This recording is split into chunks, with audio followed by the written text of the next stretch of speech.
The moment the cabin lights shift to boarding white, the captain steps directly into his path. No greeting, no verification, just a slow, slicing scan from hoodie to shoes. "Sir, are you sure you're in the right cabin?" A murmur ripples behind him.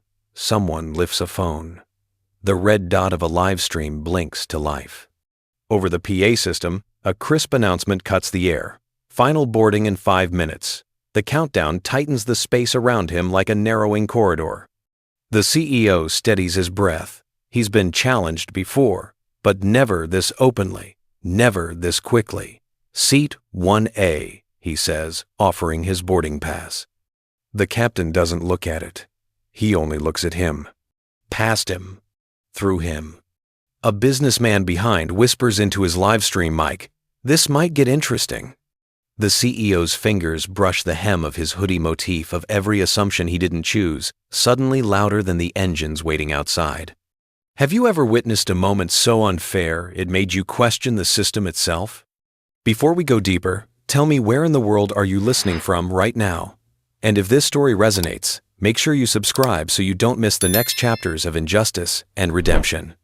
All right, take a breath, lean in. Let's step back into the cabin. The aisle narrows as more passengers file in, soft fabric brushing against suit jackets, rolling bags thudding against the carpet. The CEO shifts just enough to allow someone to pass, but Captain Harris doesn't move. He still blocks half the entry to first class, palms on his hips, eyes fixed on the boarding pass the CEO is holding out, yet refusing to take. Flight attendant Maya approaches, breath slightly quick from the rush of pre-departure procedures. "Sir," she says to the CEO, "may I see your pass?" Her voice is professional, but something sits behind it, a hesitation, a tiny vertical line between her brows as she glances at the hoodie. He hands it over. She scans it quickly, nods. Seat 1A is correct. She almost steps aside, but then she adds too softly to be confident. First-class passengers usually dress differently. It helps us identify priority travelers more quickly. The statement hangs in the air like cold vapor. He doesn't respond, not because he has nothing to say, but because every version of this moment he's lived before has taught him that silence, for a beat, is the safest possible answer. Behind them, Evan, the man filming, leans into the frame. "We've got about 300 viewers now," he whispers. Not really whispering. People are asking if this is profiling. The captain snaps his head toward Evan. "Sir, please don't interfere with crew procedures." "But it's already live," Evan says, shrugging. "Like, very live." The CEO exhales, eyes flicking toward the phone only long enough to understand that the world outside this cabin is beginning to watch.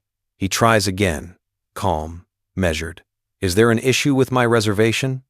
Maya opens her mouth, but Captain Harris is quicker. "The issue," he says, "is clarity. Guests in this cabin typically present in a way that aligns with expectations, helps prevent confusion." His eyes linger deliberately on the hoodie. Black, plain, soft, unbranded, and as always, far more noticeable to others than to him. The CEO's hand drops to his side, brushing the corner of his backpack, where a small metallic glint catches a streak of overhead light. A VIP clearance chip. Embedded into his bag tag, something issued only to high-level corporate founders and partners who work with international mobility infrastructure. Maya sees the glint, her gaze pausing on it. But the captain steps between them, blocking her line of sight. "We've had people attempt upgrades they didn't pay for," Harris continues. "We can't assume intent." "I didn't ask you to assume," the CEO replies, still calm, "only to check the pass you're ignoring." His voice is steady, but something inside him, the exact place where exhaustion and dignity intersect, pulls taut. The murmurs from behind grow louder, thicker, layered with the rustle of expensive clothing and the low hum of judgment. Evan narrates to his viewers, "This guy says he's in 1A, but the captain's not having it. Who do you think is right?" Comments flash across his screen. Some supportive, some cruel, some uncertain. But all of them watching. The CEO steps a millimeter forward, just enough to suggest confidence, not confrontation, and says, "I'm scheduled for a critical meeting in Chicago tonight. If something's unclear, I'm happy to clarify it." At the word clarify, the captain smirks, not out of humor, but control. Clarification takes time we don't have, and with unconventional attire, he gestures vaguely but pointedly at the hoodie. "We need to verify you're in the correct cabin before priority boarding concludes." A soft overhead tone rings. Final boarding in 4 minutes. The countdown tightens again, a fist closing around the moment. The CEO can feel eyes pressing into the back of his hoodie as if fabric could somehow reveal character. His bag shifts slightly, the metal chip glinting again, but still unnoticed by the person whose decision currently defines the entire situation. Maya tries once more, quietly. "Captain." His pass scanned. "I'll decide what needs verifying," Harris interrupts. There it is again, the imbalance. Not just authority, assumed authority. A kind that's been practiced, sharpened, performed. The CEO stands taller, though he says nothing yet. He has learned, in boardrooms, in negotiations, in the countless unspoken tests he's had to pass, that composure is not surrender, it is ammunition. He lets the silence unfurl just enough. His heartbeat matches the thrum of the aircraft's ventilation system, steady, low, patient. Then he asks, "What exactly is unclear about Seat 1A?" The question isn't loud. It isn't aggressive. But it's precise. And precision, in the presence of bias, can feel like a threat. Evan whispers to his phone, "Man, this is definitely going viral." The CEO doesn't turn toward the camera. He doesn't need to. The world behind that lens is already forming an opinion. But the one that matters, the one standing inches away from his boarding pass, refuses to step aside. The aisle continues to tighten with bodies and expectations. The air grows warmer. The cabin lights flatten into an unforgiving white. His hoodie absorbs the heat and the scrutiny, all at once. The motif grows louder. The moment doesn't end with confrontation. It ends with a question hanging between them, sharp and heavy, the kind that demands escalation and silently promises it. The aisle shudders as another passenger drags a suitcase past, the hard plastic wheels thumping like a heartbeat too close to the ear. The CEO steps inward to let them pass, but the space between him and Captain Harris only tightens, the pressure condensing into something almost physical. A tone chimes above them. 3 minutes to final cabin sweep. The announcement snaps something invisible. Conversation dips, then swells. Phones rise higher. Live stream chat explodes. Evan whispers into his mic, 5,000 watching comments are wild right now. The CEO doesn't turn toward the camera. He keeps his eyes level, focused on Harris, not challenging, not deferential, simply present. "Captain," he says, "your flight attendant already confirmed my seat." Harris lifts a hand, slicing the air. "Let me finish, sir." It isn't loud, but it's humiliating deliberately. A command disguised as etiquette. A verbal tap on the nose. Gender bias lands clean. A man in authority labeling another man disruptive for speaking while being wronged. "I wasn't interrupting," the CEO replies, steady as a metronome. "You are now," Harris snaps. "And becoming emotional doesn't help." A laugh ripples from somewhere behind them. "That's not emotional," a woman mutters, but too quietly for Harris to hear or care. Maya looks from one man to the other, torn. "Captain," his pass did scan. Harris cuts her off too. That scan didn't verify intent. The CEO's expression stills. Intent? Harris leans closer, lowering his voice, but not enough to keep the moment private. "Passengers have attempted to slip into first class before. Hoodies, backpacks, casual clothing. It creates ambiguity." Ambiguity. The word slides across the CEO's mind like a cold blade. Not wrong, not right, just weaponized. "Clothing," the CEO says softly. does not invalidate a boarding pass. Clothing, Harris repeats, signals behavior. And right now, your behavior is obstructive. There it is, gender bias, crystallized. Assertiveness, reframed as aggression. Questioning, reframed as disruption. Calm, reframed as volatility. The CEO inhales, slow and deliberate. His breath tastes of mint, gum, and the dry metallic hint of recirculated air. I am answering your questions fully. You've given me no information about what confusion exists. That's because you keep interrupting the process, Harris fires back. The CEO opens his mouth, then closes it, not in surrender, but in strategy. Silence, he has learned, is a mirror. It shows people who they are. Maya steps forward again, with more courage this time. Captain, maybe we should run the digital verification. Harris's glare freezes her. We don't have time. Sweep is in 2 minutes. A man in a navy suit whispers loudly to his companion. If he belonged in first, this wouldn't be happening. Harris hears it, and doesn't correct him, doesn't instruct him, doesn't even blink. The CEO shifts his backpack higher on his shoulder. The movement reveals the metallic glint again. VIP clearance chip just long enough for a woman across the aisle to notice. Is that a founder chip? She murmurs. But the question is swallowed by another round of commentary from Evan's phone. Chat wants to know why the captain won't just scan his stuff. Someone typed, "This is textbook profiling." Someone else said, "He's too calm. That's the scary part." That last one sticks. The CEO feels it like a hand pressing against his spine. Calmness, in this space, being recoded as threat. Harris folds his arms. Here's how this works, sir. I talk, you listen. If things remain unclear, you return to the gate for secondary verification. I've already passed full verification, the CEO replies. You passed what the gate agent saw, Harris says. Not what I see. A soft gasp rolls through the passengers. The CEO feels the floor tilt, not physically, but socially. A shift of power, engineered through spectacle. He lifts his chin a fraction. Then tell me what you see. The question lands heavier than expected. Harris stiffens. Maya looks away. The live stream's comment stream slows for half a second, as if the digital world is inhaling. Harris's answer arrives like a verdict. I see someone who's raising unnecessary tension. The CEO answers with the smallest shake of his head, a gesture more weary than defiant. No, I'm standing where my ticket says to stand. That's all.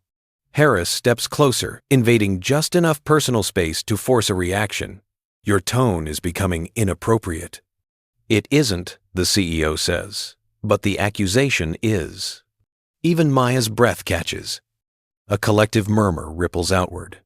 Phones rise higher. The cabin feels smaller. The CEO senses it the lock-in. The moment where leaving quietly is no longer an option. Every path ahead now requires courage, and every retreat would cost him something larger than a seat. His dignity, his image, maybe even the truth of who he knows himself to be. The hoodie warms under the lights, absorbing judgment like fabric absorbs heat. The motif hums just beneath the surface. This is no longer simply about a chair in first class. It is about who is believed, who is silenced, and who is allowed to belong. The realization hangs there, a door not yet shut, but tightening. Waiting to slam. For a moment, the noise of the cabin softens, not because anything becomes quieter, but because the CEO's awareness narrows to the space between his heartbeat and the hard edge of the situation closing around him. A breathing space, fragile and temporary, cracks open. A flight attendant rolls a service cart behind them. The wheels click softly, a tiny rhythmic counterpoint to the tension. Someone zips a backpack. Someone coughs. The mundane world is still happening, indifferent to the escalation pressing on his shoulders. Maya steps forward again, carefully, as if approaching a ledge. Captain, maybe we're overreacting. His pass did scan. Twice. Harris doesn't turn to her. I said we'll resolve this my way." End quote. It's a small sentence, but Maya flinches as if struck by the tone rather than the words. The CEO sees it, an instinctive recoil, a subtle recognition that the system she works under is tightening around her too. Not as brutally as it tightens around him, but enough for empathy to flicker. The CEO softens his voice. "Officer Harris, if this is about procedure, let's discuss procedure. I'm fully compliant." He doesn't raise his hands, but the steadiness in his posture carries the same message. I'm not a threat. I'm not escalating. I'm here to clarify, not confront. Harris shakes his head, lips tightening. The ambiguity remains. The word again, ambiguity. An excuse that could stretch infinitely. A man seated in 2C, a middle-aged consultant type, blazer folded neatly across his lap, leans slightly into the aisle. "Captain," he says, voice neutral, "I travel weekly. I've never seen an attire-based verification step." Harris ignores him. But the CEO doesn't. He turns just enough to acknowledge the man with a nod that carries both gratitude and weariness. A small empathy bridge forms, not dramatic, not loud, but genuine. The kind that shifts the emotional texture of a moment. Evan's livestream catches the comment, and the chat erupts. Finally, someone said it. Exactly, clothes aren't security. Captain, acting power drunk. The CEO doesn't feed the audience. He stays anchored in his breath, in the calm he's spent years learning to maintain. A calm he's paid for, in ways the cabin would never understand. Maya glances at his backpack again. "Is that a corporate clearance tag?" she whispers. He follows her gaze. A sliver of metal protrudes barely half an inch, but unmistakable to anyone who's worked in high-security transit sectors. Before he can answer, Harris cuts in sharply. "We're not scanning unidentified objects during boarding." "It's not unidentified," the CEO says. "It's a verified digital." "I said we're not scanning it." There's a soft pause, not the tense silence from before something else. Something like recognition dawning on everyone in the cabin. This isn't about verification anymore. It's about ego, authority, and the discomfort of having assumptions challenged in public. The CEO breathes through it. His fingers rest lightly on the strap of his backpack, the fabric warm under his touch. The hoodie sleeve grazes his wrist, a reminder of every time he's been underestimated because comfort was mistaken for carelessness, simplicity for insignificance. He lifts his chin slightly. "Captain, are you refusing an available verification method?" "I'm refusing unnecessary complications," Harris snaps. "But you're the one creating them," Maya murmurs. It's quiet, barely audible, but it lands. Harris's jaw clenches. "You're out of line," he says to her. The energy shifts. Not dramatically, just enough for the CEO to feel a fault line forming. A moment where the authority structure reveals its first crack. He doesn't smile, but something steadies inside him, aligning with a deeper part of himself, someone who has survived harder rooms, sharper words, and quieter devastations. He speaks softly, deliberately. "I'd like clarity. What specifically is the confusion you see?" Harris doesn't answer immediately. His eyes flicker just once to the watching phones, to the passengers leaning closer, to the tightening social stage around him. And for a beat, the CEO wonders, does he even know the answer? Or is the confusion simply that I don't fit his idea of who belongs here? A woman across the aisle lifts her voice. Gentle, but firm. He's speaking respectfully. Let him finish. It's not loud, but it's human. And it shifts the emotional center of the cabin. The CEO exhales, quietly. He doesn't want to fight. He wants dignity. He wants the truth acknowledged, even if only in the spaces between words. The plane hums around them, engines idle but waiting, as if listening. This breathing space, this fragile pocket of humanity, does not end the conflict. It simply marks the moment where calm becomes strategy, and empathy starts turning into leverage. The tension doesn't explode. It tightens, coils, preparing for what comes next. The air inside the cabin thickens, warmed by bodies, whispers, and the hum of engines waiting for a decision no one is brave enough to name. The CEO stands perfectly still, but the space around him churns like water disturbed by an unseen current. Captain Harris steps closer, his shadow falling over the CEO's shoes. "Here's what's going to happen," he says, voice sharpening. "If you continue resisting, I'll have to document this as non-compliance. That carries consequences." The word drops like a metal object onto a glass table. Passengers shift. Someone inhales sharply. Evan's live stream chat detonates. The CEO hears it, the edge, in Harris's tone. Not procedure, not protocol. A performance of dominance masquerading as safety. "I'm not resisting," the CEO replies, voice steady. "I'm requesting clarity." "Your tone is elevated," Harris counters instantly. Passengers are feeling uncomfortable. A man in row 2 scoffs. "He's the calmest one here, Captain." But Harris doesn't break gaze. He isn't speaking to the truth. He's speaking to his authority. This is the moment. The twist in the tension, the point where the conflict stops being about a seat and becomes a referendum on who is allowed to speak without fear. Maya tries again, courage threading through her softer voice. "Captain, maybe we should—" "Enough," Harris snaps. "We're done entertaining distractions." The CEO feels the cabin narrow again, the space compressing like a lung mid-exhale. His hoodie absorbs heat from the overhead lights, clinging to his shoulders as though bearing the weight with him. He straightens, subtly, precisely. A movement learned from boardrooms where people underestimated him long before they respected him. "Captain," he says, "you've accused me of raising tension when I'm answering questions calmly. What specifically makes you believe I am not complying?" Harris blinks just once, but it's enough.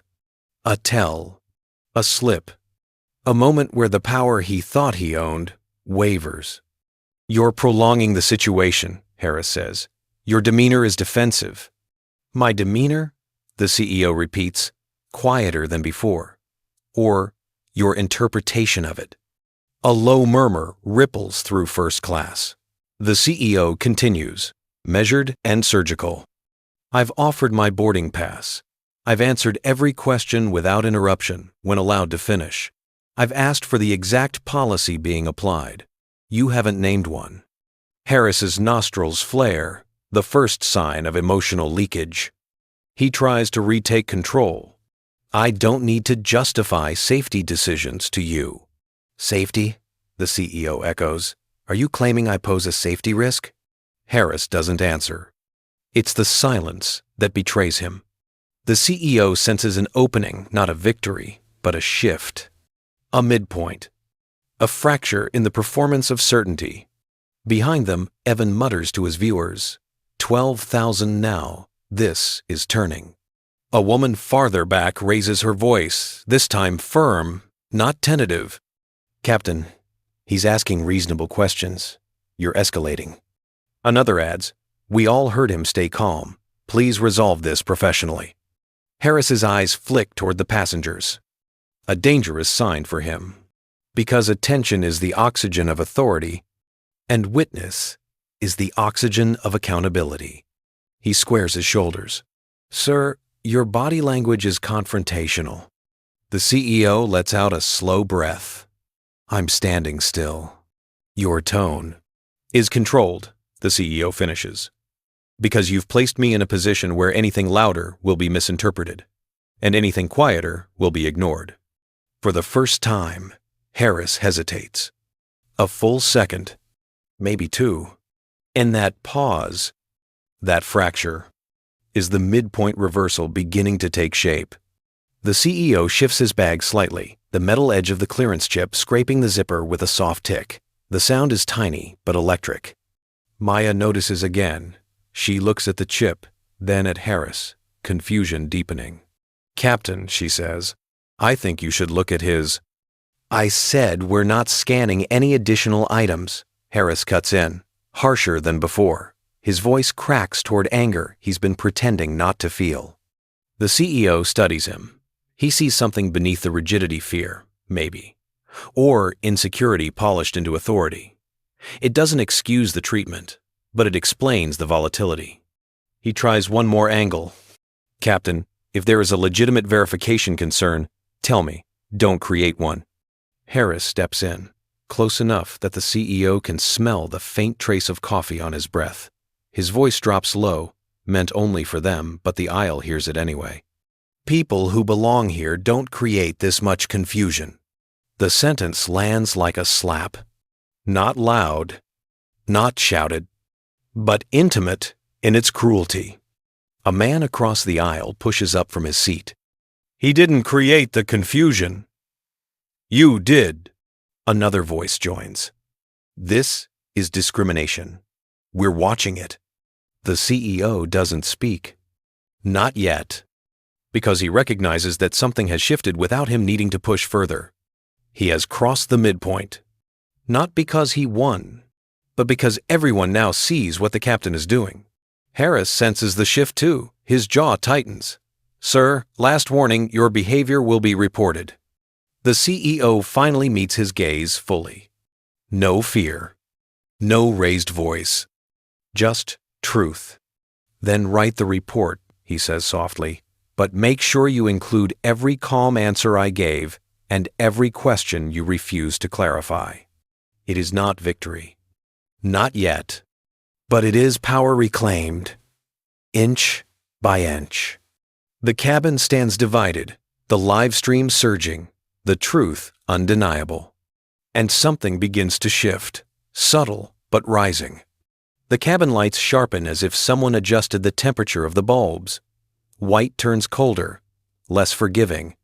The CEO feels the shift before he hears it, the subtle tightening of the aircraft's atmosphere, like pressure dropping before a storm. Then the announcement lands. 1 minute to cabin sweep. Flight crew, prepare doors. 1 minute. A procedural guillotine. A countdown turned weapon. Captain Harris straightens, as if the intercom were saluting him personally. "This is your final opportunity," he says. "We're initiating an identity recheck." The CEO watches him tap a short code into the panel beside the galley. A series of beeps follows, sharp, sterile, absolute, the kind of sound a system makes when it knows it doesn't need to justify itself to anyone. Maya stiffens. "Captain, that code is for ambiguous cases," he snaps, "which this is." "Ambiguous how?" the CEO asks quietly. Harris doesn't answer. Instead, he steps back, crossing his arms, signaling that the system, not he, is now the enforcer. Passengers murmur. Phones rise again. Livestream viewership leaps 20K, then 22K, then 25K, like someone is pumping oxygen into a fire. Evan's voice trembles with excitement. Chat says this is official now. Some think he's about to be removed. A woman near the bulkhead shakes her head. Removed for what? For wearing a hoodie? But others avoid eye contact, retreating into the safety of silence. Institutional pressure works on them too. When authority declares someone suspect, backing them feels like joining the suspect list. The CEO feels all of it, the scrutiny, the shrinking space, the heat radiating from overhead lamps.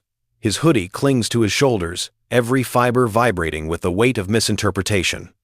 He turns to Maya, not pleading, but steady. "Can you tell me what that recheck involves?"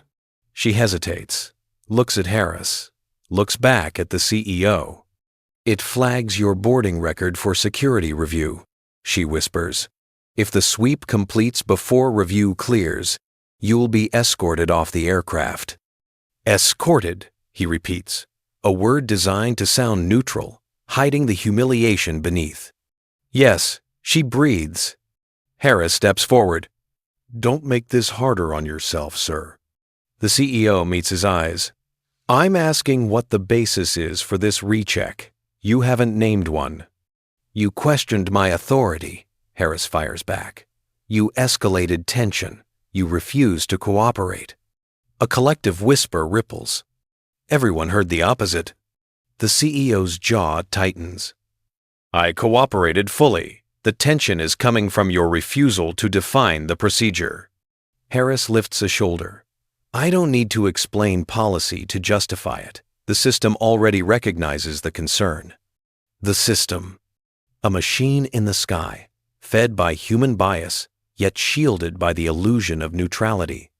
The CEO breathes through the rising heat in his chest. Does the system see a hoodie and decide that's a threat? You're twisting my words, Harris says. No, the CEO replies. I'm asking you to own them.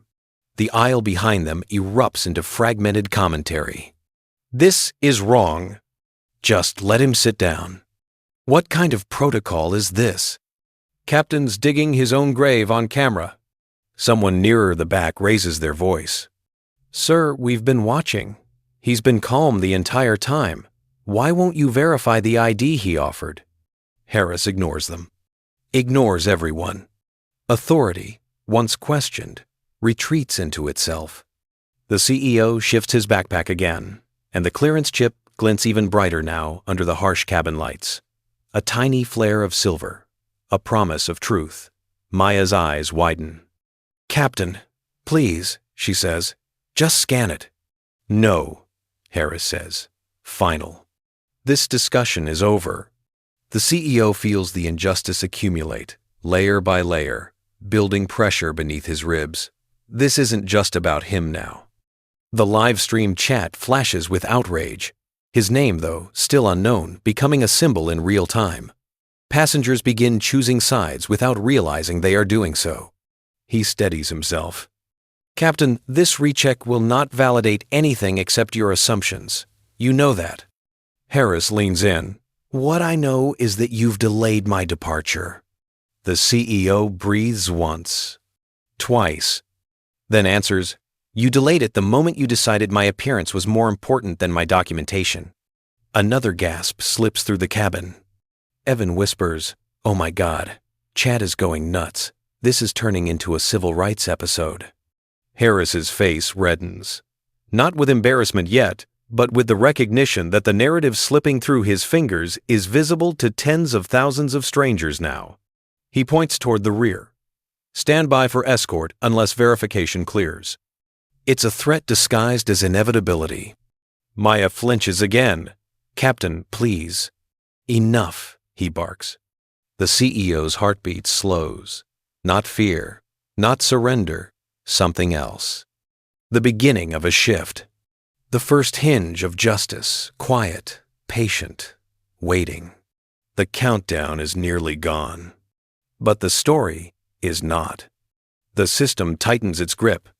And the cabin, the live stream, the truth tighten right back. The cabin feels hotter now, thick with bodies, judgment, and a tension that crackles like static under fluorescent light. The CEO can feel the air thinning, not physically, but socially, the way a room changes when too many eyes turn into verdicts. A chime cuts through the cabin. 30 seconds to final sweep. 30 seconds. Enough time for a disaster. Enough time for a shift. Captain Harris squares his shoulders as if the announcement were reinforcements arriving. At this point, he declares, projecting his voice, the passenger will wait by the gate until verification is complete. Gasps scatter through the aisle. A woman in the bulkhead speaks up, louder than before. You still haven't explained what he did wrong. Harris ignores her. Sir, step aside now. The CEO doesn't move. Not out of rebellion, out of reason, out of dignity. I'm already in my assigned cabin, he says quietly. If a process is being used to remove me, I need to know which one. You don't dictate airline procedures, Harris says, voice tightening. A man 2 rows back stands. We're not talking about procedures. We're talking about you refusing to scan something that would solve this. As if on cue, the metal glint from the CEO's clearance chip flashes again, brief, sharp, almost symbolic. Maya's eyes jump toward it, her breath catching. Captain, she tries. If it's legitimate. If? A passenger snaps. Why would you assume it isn't? Live stream numbers spike 35K, 36K. More comments firing like sparks. Captain is bluffing. He's losing control. Scan the chip. Dude is calm AF this whole time. Captain's the problem. But Harris refuses to look at the phone, at the witnesses, at the growing tide pushing against his stance. Authority only feels stable when nobody challenges it. And right now, he's surrounded by challenges. "Everyone stay clear," Harris announces, trying to regain control. "This is a safety concern." A man barks a laugh. Safety? He hasn't raised his voice once. Another voice joins.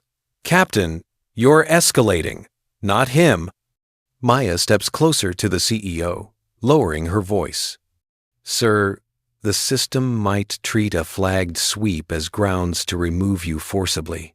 I'm trying to help." He meets her eyes, calm, steady, grateful. "I know." Harris snaps. "Maya, step back, immediately." She hesitates. It's a small act. But in a hierarchy like this, hesitation is rebellion. The CEO breathes once, grounding himself. The heat of the hoodie presses against his skin, weighted with every past assumption he's ever had to navigate. But beneath that warmth is steel, silent, persistent, patient. He lifts his chin. "If the system is being used against me without cause," he says, "the record should show that too." A ripple moves through the cabin. Shock, agreement, awakening. This is the first real crack in the institutional wall. Harris's jaw tightens. He sees the shift, feels it. Authority leaking away in front of an audience he can't silence. It's not justice yet, just the first undeniable tremor of it, a rumble rising under every breath. The cabin is no longer a space, it's an arena. Every breath, every shift of fabric, every flicker of a camera lens is charged with the electricity of a moment about to break open. The CEO feels the stillness before it happens, that quiet, razor-thin edge of time when a person must choose whether to bend or rise. He rises, not in volume, not in aggression, but in clarity. "Captain," he says, his voice calm as glass, "you've refused every verification method except the one that confirms your assumption. So let's use the one you can't argue with." He reaches for his backpack, slow, deliberate, controlled. Harris stiffens. "Sir, I did not authorize." But it's too late. The metal glint catches the cabin lights brighter than before, unmistakable. The VIP clearance chip, secured to an engraved founder tag, emerges from the shadow of the hoodie. A ripple moves through the cabin, audible, undeniable. "Oh my God," someone whispers. He's a founder. That's a high-level mobility clearance. Maya's hand flies to her mouth. "Captain, we have to scan that." Livestream numbers spike in a burst. 50K, 60K, 80K plus.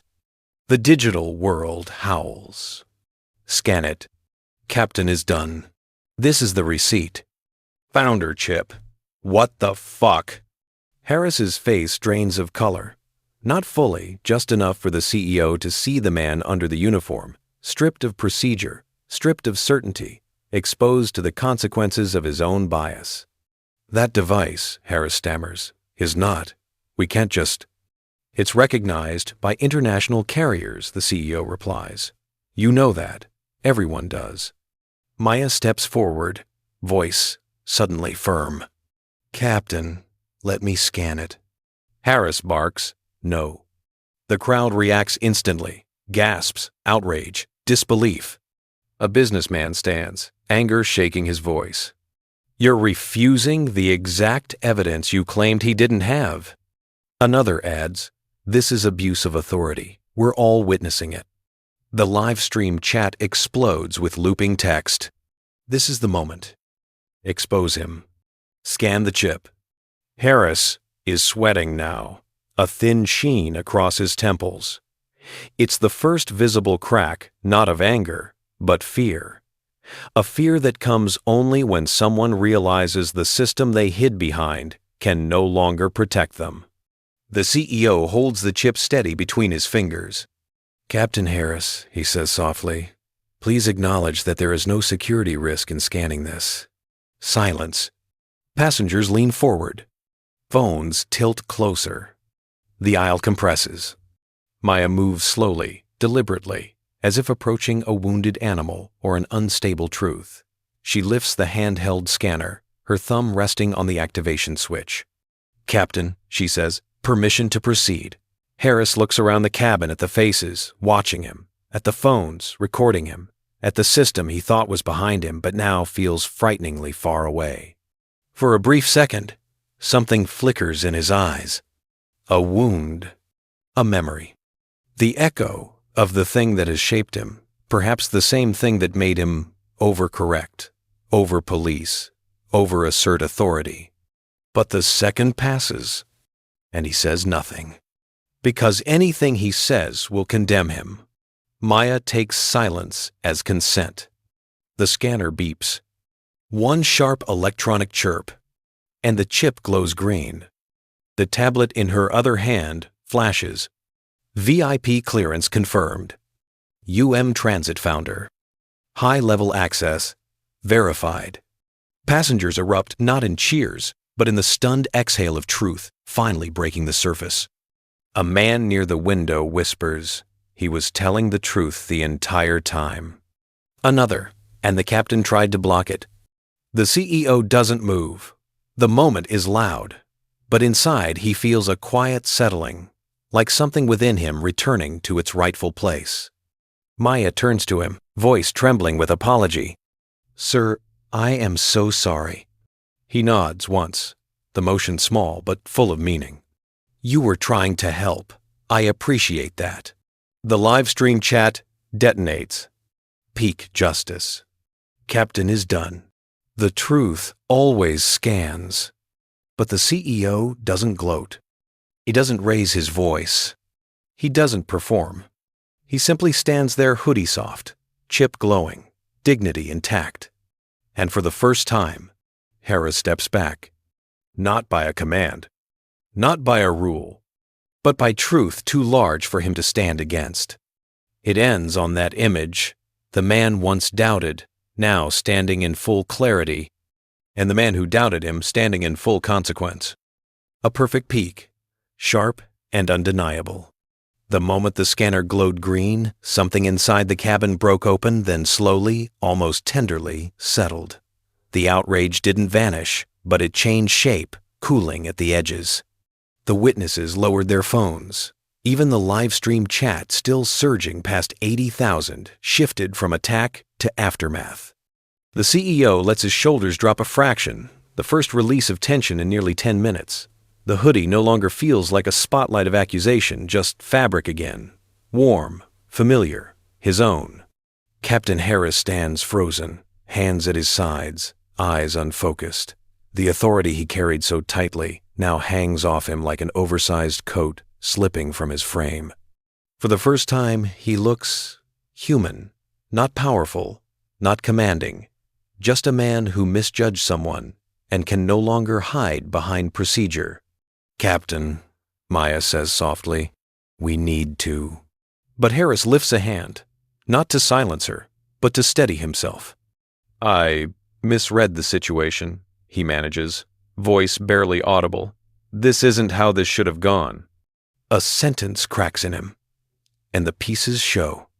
He doesn't look at the CEO directly, not out of defiance, but out of shame. "3 years ago," he says quietly, "I was flagged during internal review. They said I didn't fit the ideal image for international routes. I've tried so hard to be unquestionable since then that His voice thins. "I overcorrected." The CEO studies him not with triumph, not with anger, but with a gravity shaped by years of his own battles. He recognizes the wound instantly. The desire to prove oneself to a system that never fully embraced you, the fear of slipping, of being judged on something you cannot change. "Pain doesn't excuse harm," the CEO says gently. but it explains why we sometimes pass it forward. Harris closes his eyes. The cabin holds still. A middle-aged woman whispers, "He's owning it. Wow." The CEO breathes, long and steady. The engines hum softly beneath the floor, like a slow heartbeat grounding them all. He steps slightly closer, not aggressive, just present. "You saw me through one lens," he says. "Now you see me fully. What matters next is what you choose to do with that." Harris nods, an almost imperceptible gesture, but meaningful. It ends in that fragile space, not forgiveness, not absolution, but a truth finally shared between two men who have stopped performing. The cabin remains hushed, the aftermath settling like dust after a storm. The overhead lights dim a shade, softening the edges of the moment, inviting something gentler to enter. A tone sounds low, administrative. Maya checks her tablet, eyes widening. "Captain, the airline just issued a protocol audit. Immediate. They're halting the sweep process." Harris closes his eyes. Not in defeat, more like acceptance. The system he invoked has circled back, evaluating the very steps he took. A quiet, systemic echo. Passengers murmur, not with anger now, but with a sense of conclusion. The CEO glances toward the still active live stream numbers, slowly dipping from their fever pitch. People are logging off. The world has seen what it needed to see. Now it's letting the cabin breathe. He turns to Harris. "This doesn't have to define your career," he says softly, "but it should teach something." Harris swallows, shoulders slumping. "I let fear drive me. Fear of being questioned. Fear of being wrong." A pause. "I didn't want to become the kind of officer who misuses authority, and yet here I am." The CEO's gaze steadies. Pain shapes us, but we decide whether it becomes a weapon or a warning. Harris nods slowly, the words settling into him. For the first time since boarding began, he looks the CEO fully in the eyes, not as a threat, not as an anomaly, but as a man who deserved better. Maya approaches hesitant. "Sir, your seat is ready whenever you want to settle in." The CEO thanks her, lifting his bag. His fingers graze the hoodie sleeve, a gesture different now, not defensive, a quiet reclaiming. As he moves toward seat 1A, Harris speaks again, voice softer than the air itself. "I didn't want to be that guy." The CEO pauses, turns slightly back. "Then don't let the system make you one." Harris breathes out, a long exhale that sounds like surrender and renewal at once. The CEO sits, placing his backpack gently beneath the seat. The clearance chip catches one last glint of light, a small, steady beacon, not of status, not of victory, but of truth. A flight attendant begins closing overhead bins. The engines hum back to life. The cabin returns to rhythm. Before the door shuts, the CEO murmurs to no one in particular, maybe to himself. "Funny how a simple hoodie told the wrong story." Until the truth finally had room to speak. The echo motif lands softly, definitively. Justice earned. Not loud, but lasting. How did this story make you feel? Angry, relieved, hopeful? I'd love to hear your thoughts. Drop a comment, hit like, share it with someone who needs this perspective, and don't forget to subscribe for more stories that expose power, humanity, and justice.